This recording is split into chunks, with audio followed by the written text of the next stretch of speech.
they're such a chancer. How could they do that? If they were a chancer, you should have known about it ahead of time.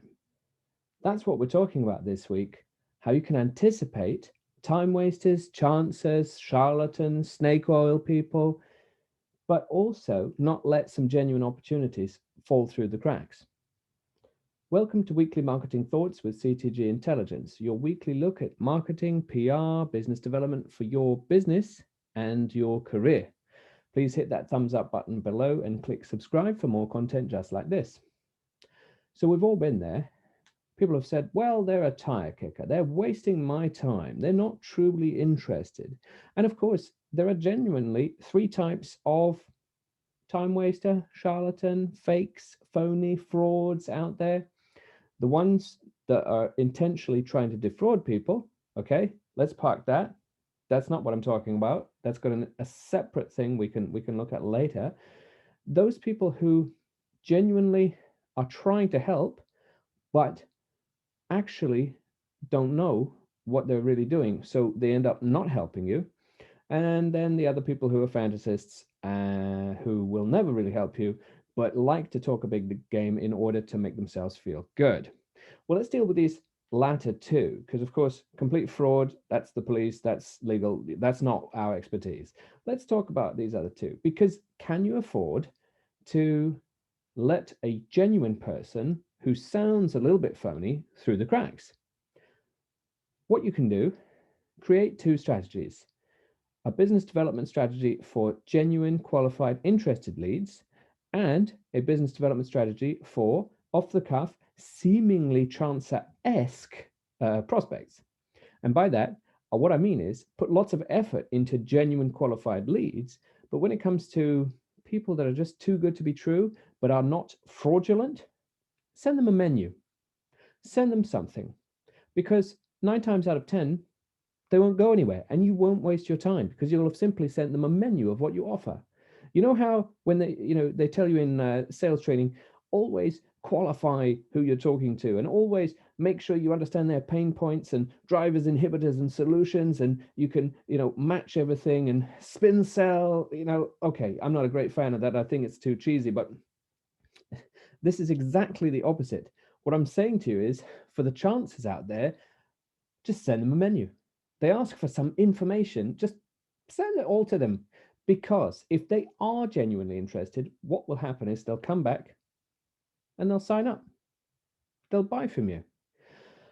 But as I said, 9 times out of 10, they are doing one of a number of things.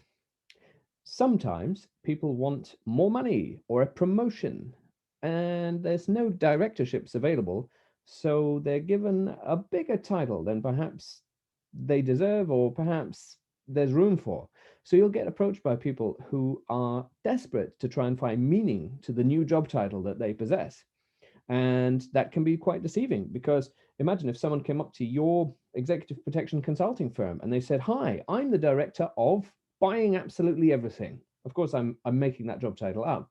But if someone came to you and that was their job title on their business card, you'd probably be thinking, absolutely, this is the decision maker. Now, this isn't a piece to camera from me about the decision-making unit. You've got to figure the decision-making unit out. All I'm trying to do is get you to divide people who feel like they're chancers into two different categories.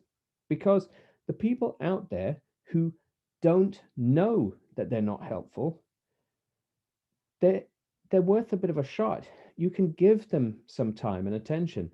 And if it turns out that your suspicions were right all along, well, no harm done, because they genuinely thought they could add value. And then when they got into it themselves, they realized they don't have any power, they don't have any budget, they don't have any influence. And that's an internal problem for them. But it doesn't mean that you can, do them a disservice by palming them off. However, on the other side, the people who genuinely and repeatedly are wasting your time, send them a menu. Just shut them down that way, because if they will buy, then they'll buy from a menu.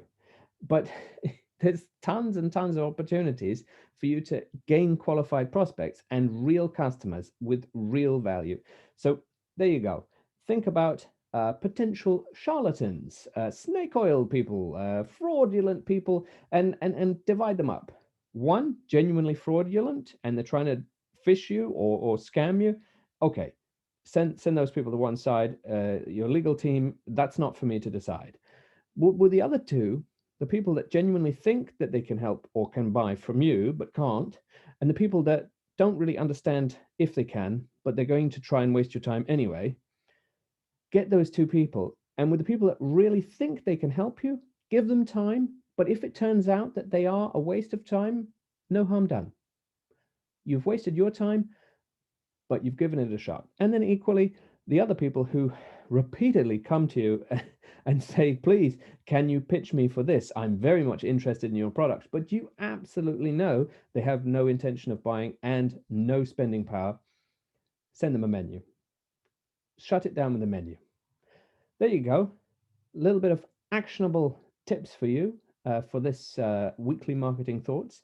I hope you don't find it too, miserable a topic, because of course everybody loves prospects and everybody loves to be approached. It's flattering, but you only have a finite amount of time, and what are you going to do? You have to prioritize. So hit that thumbs up button below and click subscribe for more content just like this. And I look forward to seeing you next week.